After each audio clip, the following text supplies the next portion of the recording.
Vamos a decir de qué se trata entonces este encuentro. Vamos a, les voy a compartir algunas de las ideas que conforman los dos cursos que voy a dar este mes. Uno que se llama La aventura de vivir, principios orientadores aplicables, y otro que se llama Lucha o desarrollo, algunas ideas, otras ideas para pensar la política. Son dos temas distintos, por supuesto hay una misma visión del mundo, digamos, detrás de ambos. Y en los dos casos tengo una lista de premisas, una lista de ideas, de frases básicas con las cuales voy a hacer los desarrollos de las ideas de cada curso. Entonces, lo que quiero hacer en principio es trabajar algunas de estas premisas en este encuentro de cada uno de esos dos cursos y ustedes me pueden ir preguntando o comentando por chat cuando quieran, así hacemos una especie de trabajo en común, o también pueden levantar la mano y les cedo la palabra. Eh, Empecemos con el tema de la aventura de vivir. En principio, tal vez lo que hay que aclarar ahí es el uso de ese término aventura, ¿no? Que puede parecer un poco ingenuo, raro, superficial, ¿no? La aventura de vivir parece como una película francesa. Debe haber, creo, una película francesa que se llama así, L'aventure de vivre. Eh, pero lo que pasa es que yo creo realmente que es una perspectiva muy adecuada para entender eh, lo fundamental en la vida, digamos, ¿no? De qué se trata en la vida. Cuando decimos aventura, estamos diciendo algunas cosas que les voy a enumerar que van a ver que tiene que ver con que arman como la escena fundamental. Básicamente, en una aventura no se sabe qué va a pasar. En una aventura no se pueden prever los hechos. Hay riesgo, hay peligro. Una aventura puede terminar bien o terminar mal, ¿no? Me parece que eso es inherente a la vida. Y una aventura también ubica la vida en el plano personal, es decir, más que hacer entonces la historia de los movimientos sociales, de las sociedades, de la humanidad, estamos hablando siempre de una persona, en donde tampoco es la historia lo más relevante, es decir, el registro de los hechos pasados o incluso el registro de los hechos completos de una vida, sino que lo más relevante, podríamos decir, es el nivel del nervio, es decir, de la vida que está pulsando y está dando su batalla, que quiere crecer, que quiere plenitud, que por ciertos deseos les surgen entonces ciertos conflictos u obstáculos que tiene que vivir. Entonces creo que la vida como aventura alude a toda esta serie de cosas, a todas estas circunstancias, y va generando una visión que es una visión vibrante de la vida, que habría de decir una visión vital de la vida, una visión que contrasta mucho con otras visiones más convencionales, en donde se trata más bien, diríamos, de la tradición o del deber o de aceptar que uno forma parte de un contexto, de una historia familiar, de una historia social, de una historia nacional. Y me parece que esas posiciones le quitan el valor de aventura a la vida, o al menos desde mi punto de vista, o desde el punto de vista que considero más vigente, ¿no? Y la ubican en un plano en donde la vida aparece más bien como eso que después nos aplasta, ¿no? Una especie de instancia melancólica, apagada, que siempre se describe como con mucha dificultad y con mucho encierro, la vida encerrada, el hombre aplastado, ¿no?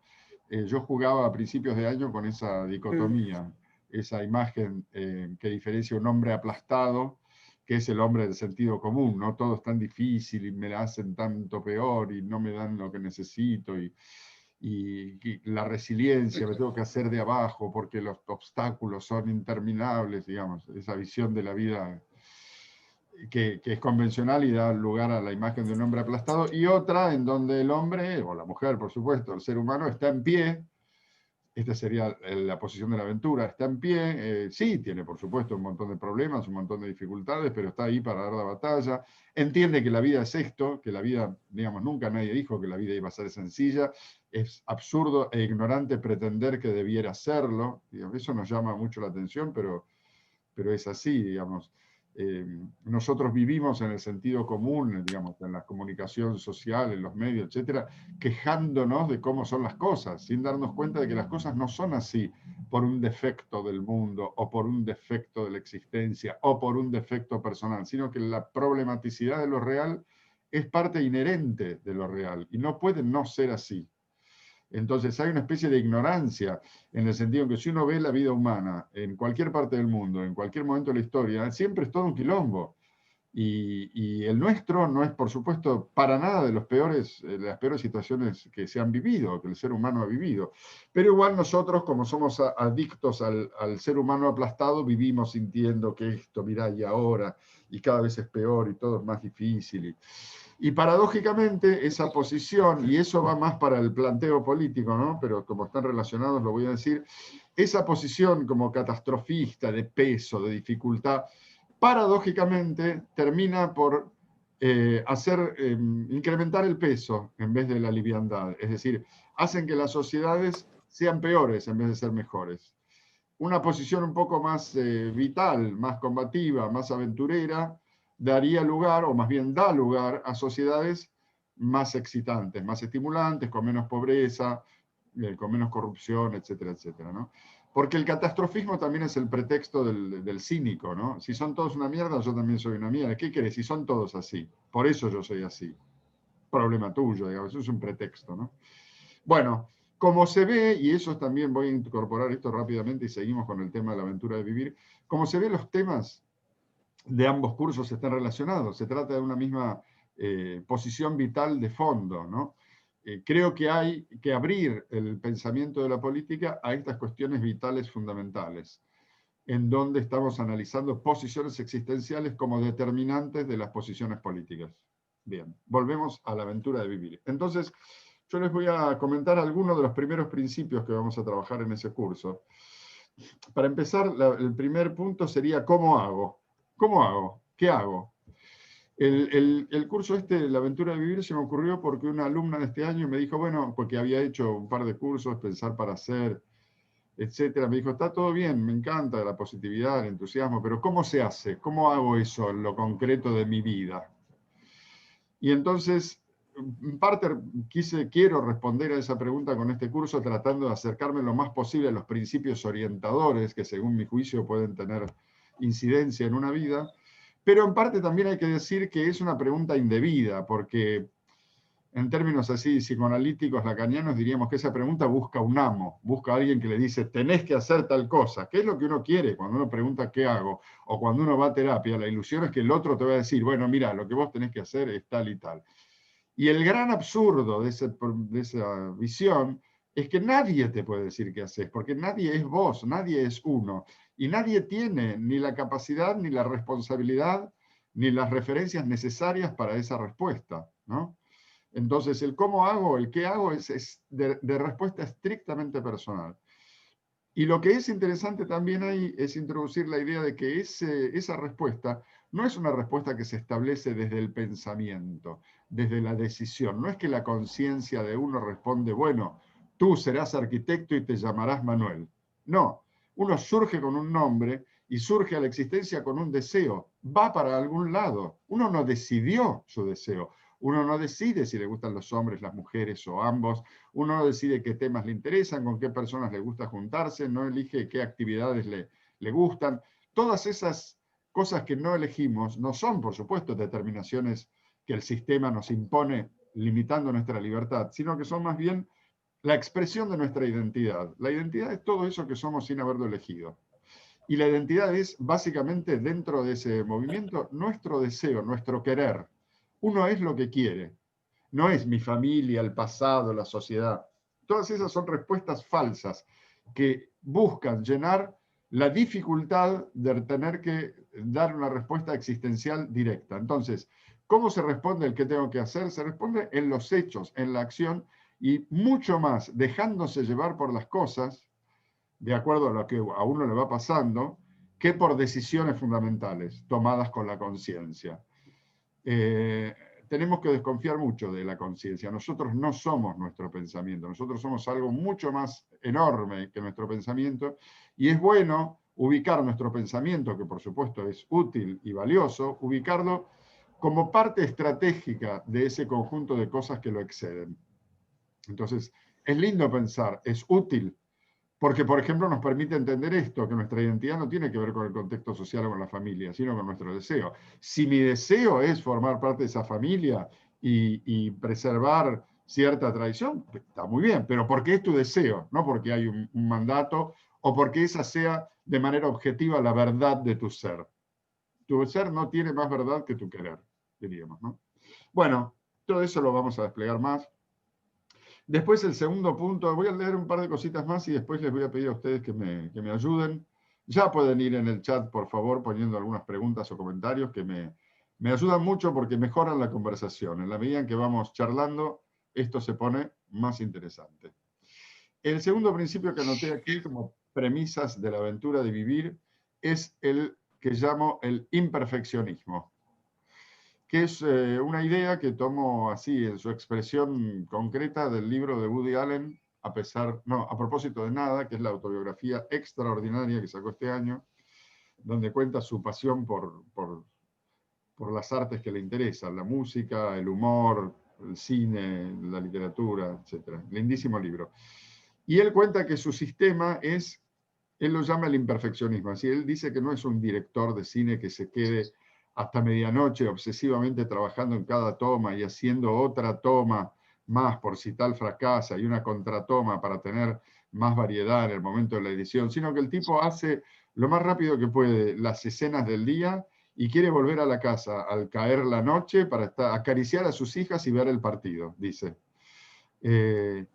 Y entonces llama a su método el imperfeccionismo. En mi estilo vital personal, soy bastante así. Tengo una amiga que dice que más bien dice, ¿cómo es? Así nomasismo, me decía, que yo hacía las cosas con el así nomás. Así nomás. Es decir, sin obsesión, ¿no? Dejando que las cosas sucedan como pueden suceder. Más bien apostando a la fluidez y a la expresividad que a la estricta observación de las cosas para lograr la perfección. Por supuesto, hay otros directores de cine a los que la obsesión les funciona y han hecho grandes películas. El tema es que Woody Allen, con su imperfeccionismo, también hizo grandes películas y que él descubrió ese método más relajado de trabajo y lo reivindica, y a mí me encanta tenerlo como opción vital. Hice un video en YouTube que está subido, que se llama El imperfeccionismo, donde precisamente aparece más desarrollada esta idea. Se los comento por si alguien después lo quiere ver. Entonces, ¿qué es lo interesante de esto y por qué lo traigo a colación? Porque me parece que es un principio vital orientador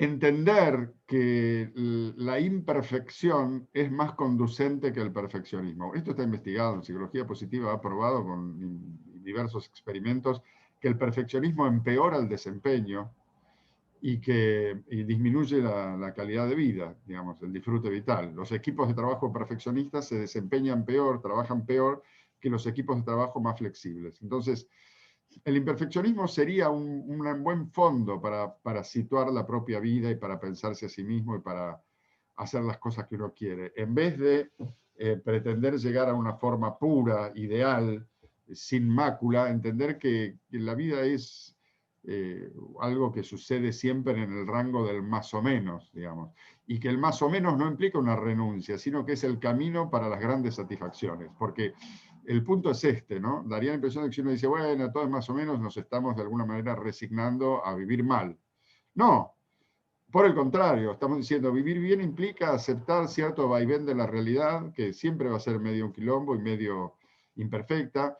En nuestras vidas siempre va a haber un agujero, siempre hay un agujero, para empezar está la muerte, y si no queremos ir tan lejos, el agujero es que hay algo que no se nos da, que hay algo que no podemos, que hay algo que no sale. Está todo bien, pero, bueno, eso es un fenómeno estructural, es decir, no es algo que nos sucede porque nosotros somos así o porque el mundo es así. Eso es así constitutivamente para toda vida.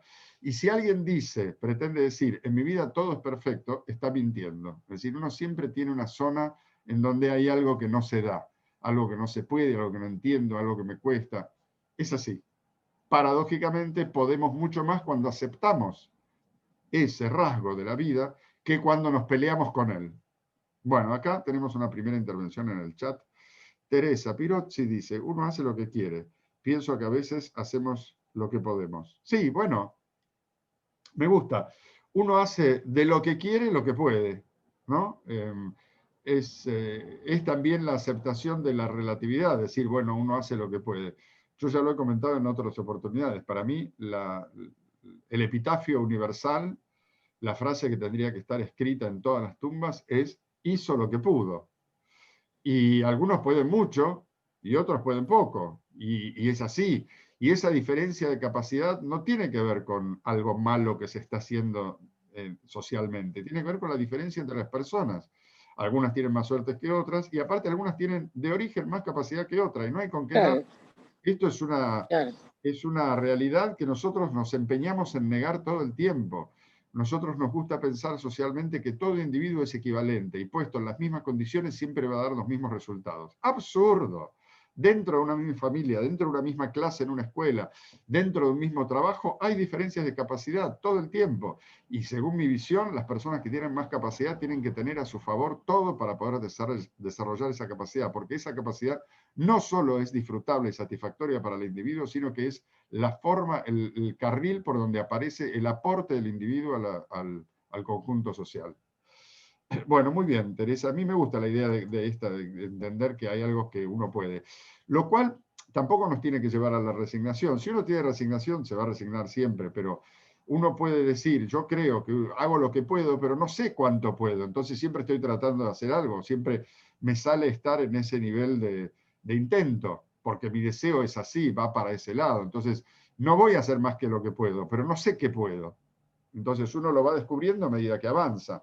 Podríamos decir de otra manera, que a mí me gusta también, está todo escrito, todo destino, está todo escrito, pero no sabemos qué dice. Entonces, como no sabemos qué dice, no podemos comportarnos de acuerdo a una escritura. Lo vamos haciendo en la medida en que vivimos la aventura de vivir.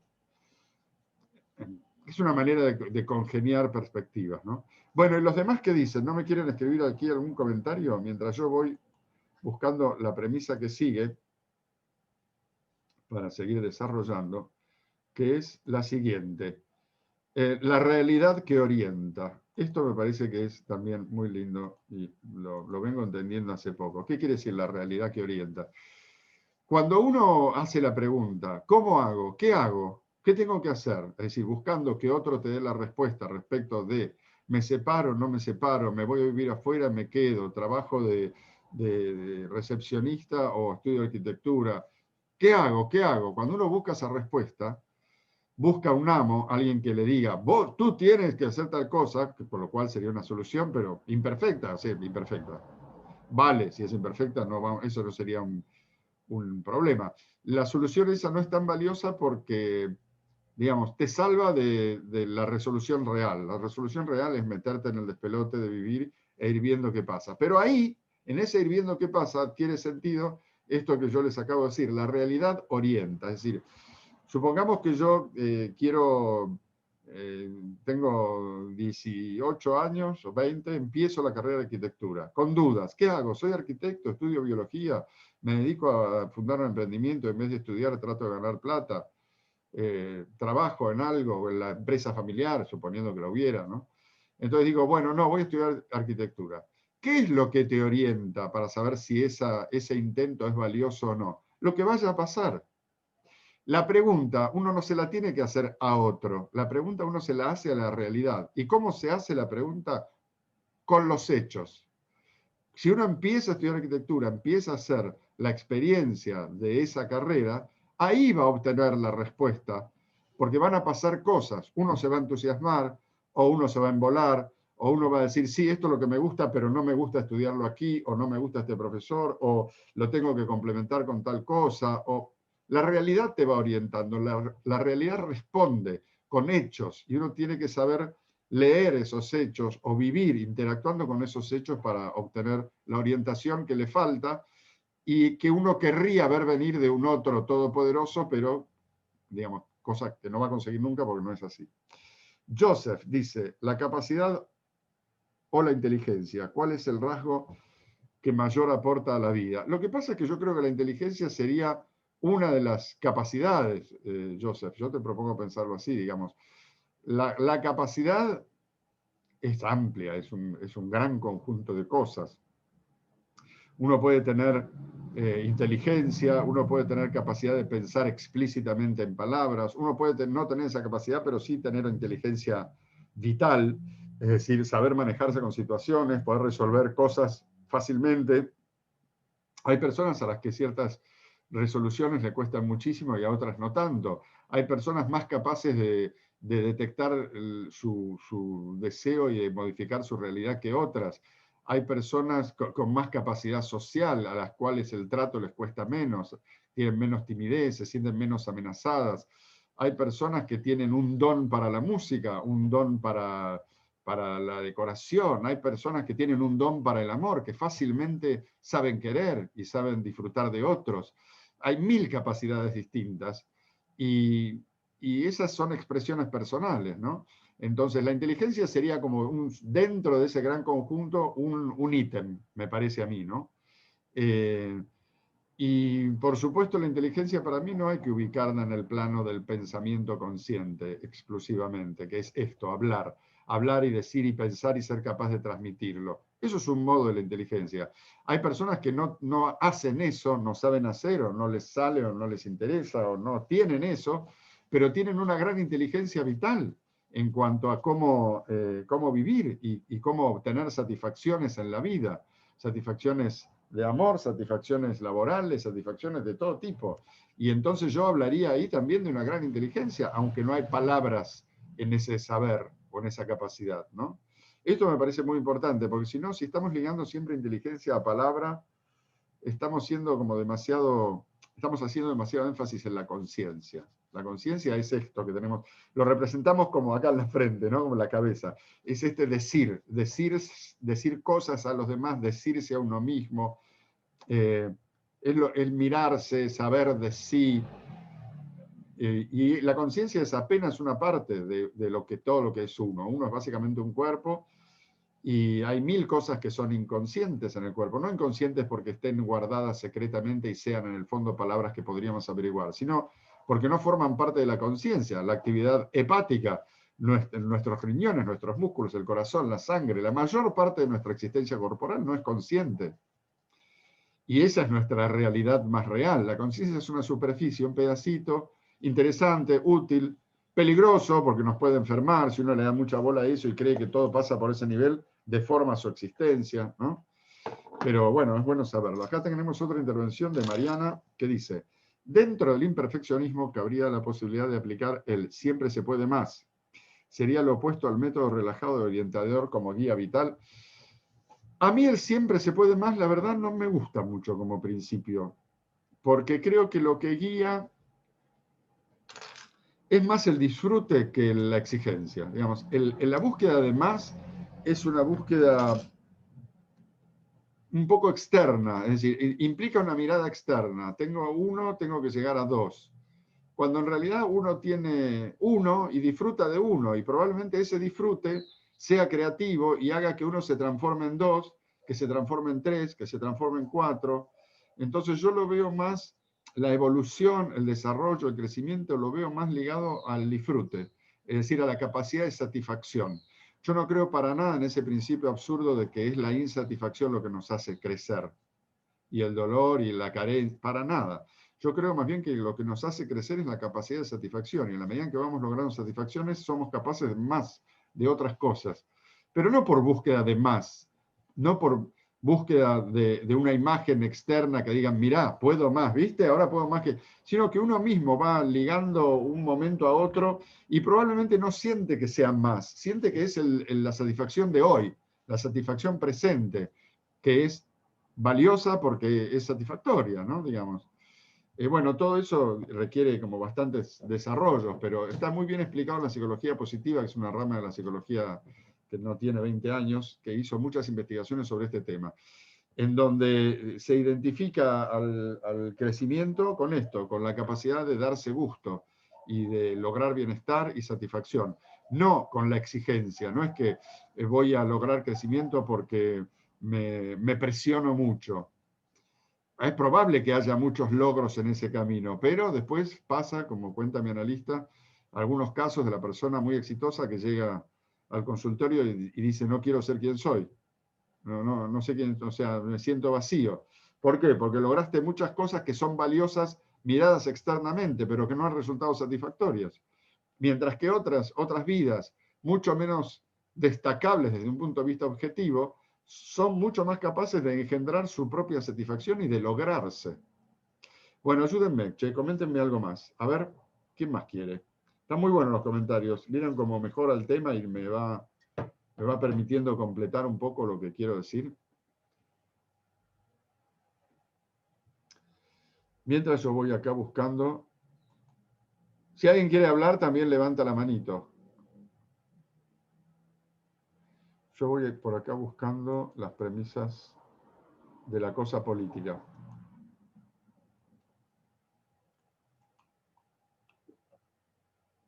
Bueno, veo que por el momento no hay más intervenciones. Vamos a hablar un poco entonces ahora de la otra parte, de la parte del pensamiento político. Bueno, no, uno último de la aventura de vivir, porque de la política quiero hablar menos. En relación con la aventura de vivir, me gusta esto, que completa la idea perfectamente, es una frase que se le escuché a mi analista en un seminario que él da. No buscamos la paz, buscamos la pasión de vivir. Vieron que la referencia más habitual es, yo querría vivir tranquilo. Y creo que nos estamos malinterpretando si creemos que nuestra aspiración es la tranquilidad. En realidad, si nos miramos, y si miramos cómo funcionan las personas, cómo funcionamos las personas, lo que uno más valora es la excitación, el entusiasmo.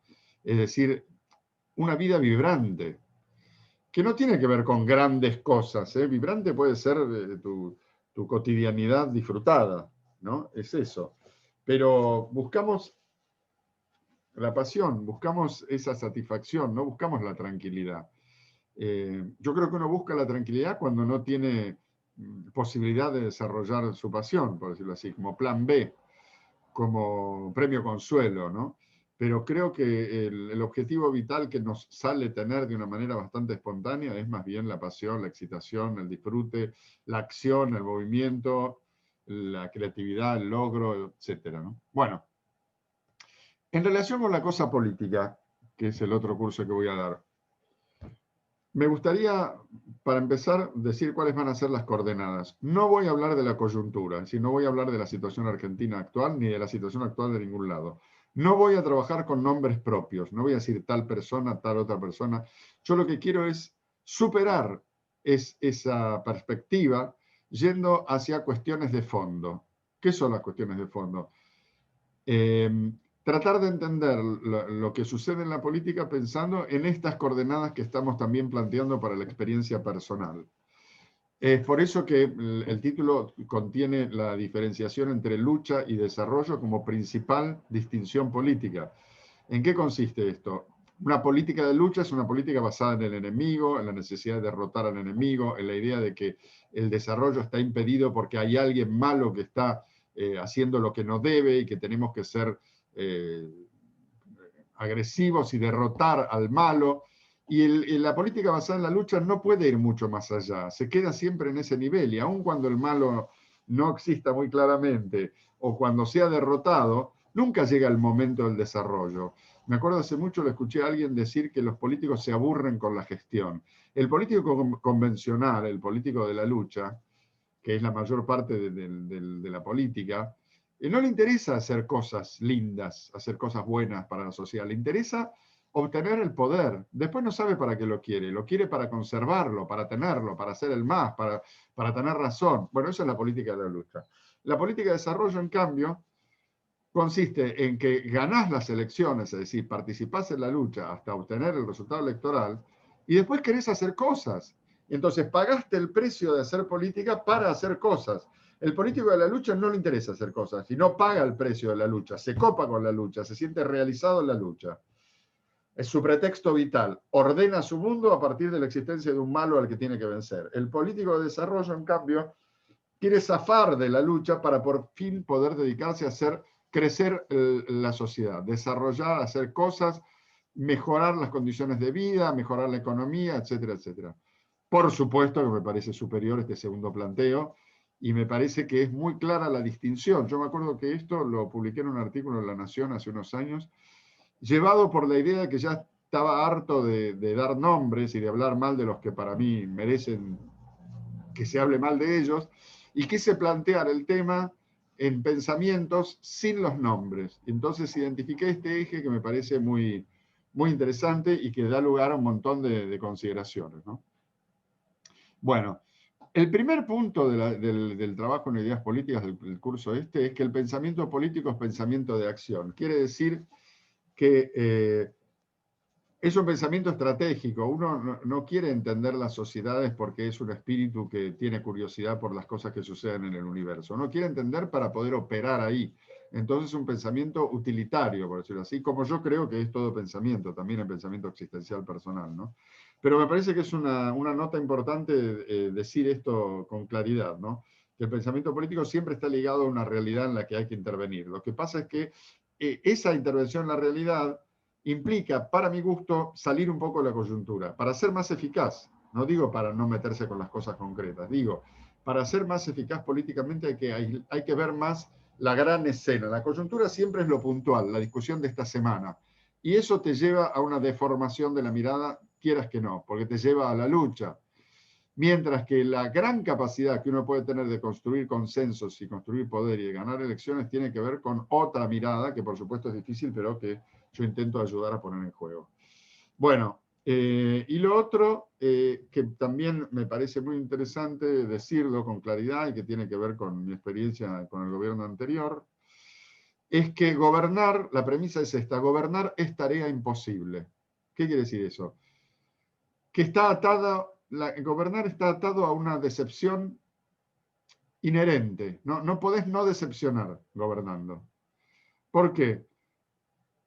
Por muchas cosas. Primero porque hay siempre una pretensión en el voto mayoritario, y la política necesariamente se mueve con mayorías, es decir, se mueve con un pensamiento, con una perspectiva bastante convencional. En el voto mayoritario siempre está la expresión de un deseo de un cambio radical, de que ahora sí vamos a por fin lograr vivir mejor y van a cambiar mucho las cosas. Y lo cierto es que no se puede cambiar mucho las cosas, sino muy paulatinamente. Entonces, sumemos a esto otra premisa que me gusta.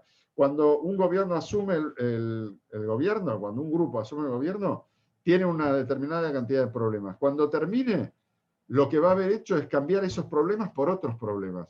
Pero no vamos a decir, estos problemas que existían ahora ya no está, listo. No, la evolución implica el cambio de unos problemas por otros, por lo tanto siempre va a ser de alguna manera decepcionante. Por eso digo que gobernar estaría imposible. Todo gobierno está condenado a ser decepcionante, por más que haya hecho súper bien las cosas, está condenado a ser decepcionante lamentablemente. Bueno, eso en relación con el curso de ideas políticas. Acá tenemos una pregunta de Joseph que dice, ¿la pasión es continua? No, nada es continuo en la vida en realidad. Todo es altibajos y fluctuaciones. Hay algunas cosas que pueden ser continuas, digamos, ciertos amores, ciertas tendencias, pero todo tiene fluctuaciones. Y cuando uno que tenía mucho interés en algo, de repente empieza a ver que ese interés decae, en principio no se tiene que asustar, porque es lo más propio de un interés, decaer, para luego volver a ser retomado, para luego recaer, digamos, esa fluctuación es inevitable. Y es bueno saberlo, porque si uno no se da cuenta de esto, ¿qué hace?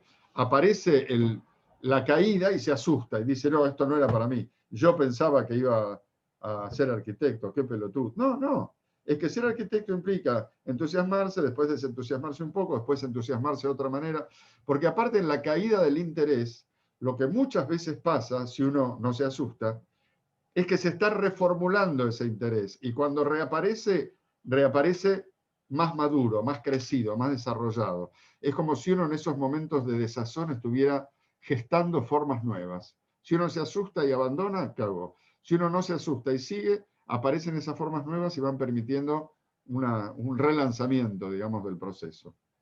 Bueno, vamos a ir terminando. Me parece una linda medida, unos 40 minutos de trabajo. El grupo no fue muy numeroso, así que no tenemos tampoco gran cantidad de preguntas, pero querría yo sí contarles brevemente en qué consisten los cursos. Digamos, Son 2 cursos que empiezan la semana que viene. El de ideas políticas empieza el lunes. El de ideas políticas consiste en 3 encuentros y 6 videos. El de la aventura de vivir empieza el miércoles que viene, o jueves, ahora no me acuerdo. El miércoles, no, el jueves, perdón. Ese son 4 encuentros y 7 videos. Después les paso, si quieren, en un link todas las indicaciones. Los 2 cuestan 10.000 pesos. Se pueden pagar en 2 veces, se pueden pagar con Mercado Pago, se pueden pagar con transferencia. Los encuentros Zoom yo se los paso con un link antes de que sucedan, y el que no puede estar después le mando la grabación a todos del encuentro. O sea que el curso tiene la serie de videos de los encuentros, en donde conversamos algo de este tipo, y la serie de los videoclases, en donde estoy yo solo, digamos, exponiendo el material. A mí me entusiasman mucho los dos, me parecen 2 súper temas, y bueno, digamos, mi satisfacción es esta, ¿no? Tengo otras también, pero digo, a mí me entusiasma mucho pensar, darle vueltas a las cosas, lograr expresiones de esas que uno siente que le cambia un poco la realidad, lograr ciertos principios, como estas premisas que ordenan el campo, te hacen sentir más poderoso, más habilitado, podés hacer más la vida que querés hacer. Para mí el pensamiento está ligado con eso. Mi carrera de filosofía sirvió para ayudarme a eso, a ejercer ese oficio, y en todos los trabajos que hice, sea como guionista de humor cuando hice con Gasalla, o como asesor de Mauricio en el gobierno pasado, o como profesor de filosofía, o trabajando con empresas en cuestiones de clima, o trabajando con personas en experiencias así, procesos personales como coach de desarrollo de proyectos de escritura o de algunas otras cosas, siempre surge lo mismo, una aplicación del pensamiento. Es una concepción de la filosofía. Claro. En este caso, la filosofía no es estudiar a los autores, es ejercer un pensamiento al cual intenta dársele la mayor amplitud y el mayor poder posible. Bueno, ¿qué me dicen? ¿Alguna participación, pregunta, opinión, planteo, cuestionamiento? Voy a poner la vista No. Gallery View. No se queden con algo por decir. Sean valientes. Titi, ¿eso estás levantando la mano o no? Estás acomodando la cámara. Bueno. No, la verdad que Alejandro, sos tan completo. Ay, muchas Que gracias. uno no necesita decir nada, porque te digo, estás mi pensamiento y el tuyo. Sacas de mí lo que yo tengo adentro. Tus ideas, yo las tengo adentro y las reconozco cuando vos las dices.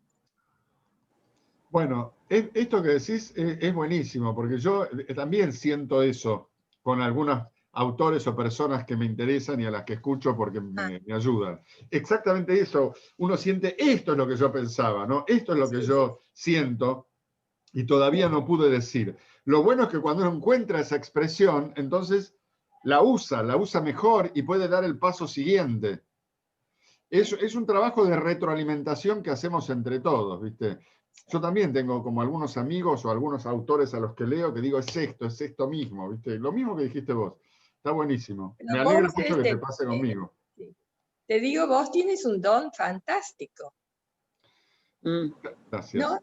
No me pidas no me pidas que te diga cuál es, pero tienes un don fantástico, que Muy es bueno.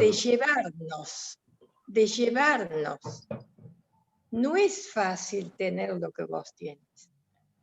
Aparte, te digo, sos un tipo muy inteligente. Bueno, Tienes una gracias. velocidad supersónica. No sé si el estudiar filosofía te habrá dado eso también, ¿no? No, yo creo que eso es más bien un problemita de ansiedad, digamos. No, La también sos velocidad. ansioso. O no, que es la excitación, ¿viste? ¿Viste que Ah, sos súper excitado también. Fíjate esto. Sí. Viste que uno, por ejemplo, hay todo el movimiento slow, que quiere decir lentitud, que dice hay que masticar bien, hay que comer, no te apures. Pero vos viste después cómo comen los animales, los perros, cuando le ponen la comida, no mastican bien, se abalanzan como unos hijos de puta, porque ese es el ritmo de la excitación. Claro. Y como a mí me excita el pensamiento, la excitación te lleva en cierta velocidad, ¿viste? Hay cosas que se hacen rápido. No, pero Claro. Bueno, te agradezco Pero muchísimo. vos tenés una capacidad. Muchas gracias, Titi. ¿Vos de dónde Pero vos sos? tenés, Alejandro, una capacidad. Teresa. ¿De dónde sos? ¿Cómo? ¿De dónde sos? ¿Cómo? Ah, ¿De dónde sos, a la Teresa? otra señora que hablaba le preguntás. No, no, a vos. ¿Yo? Sí, ¿A Teresa? a ¿Cómo de Titi. dónde soy? Titi. Ah, Titi, soy de Sí. Santiago del sí. Estero, Alejandro. Sí, pero y por eso quería hacerlo público, Soy de explícito, Santiago. porque Yo tenés soy guitarrista. Ajá.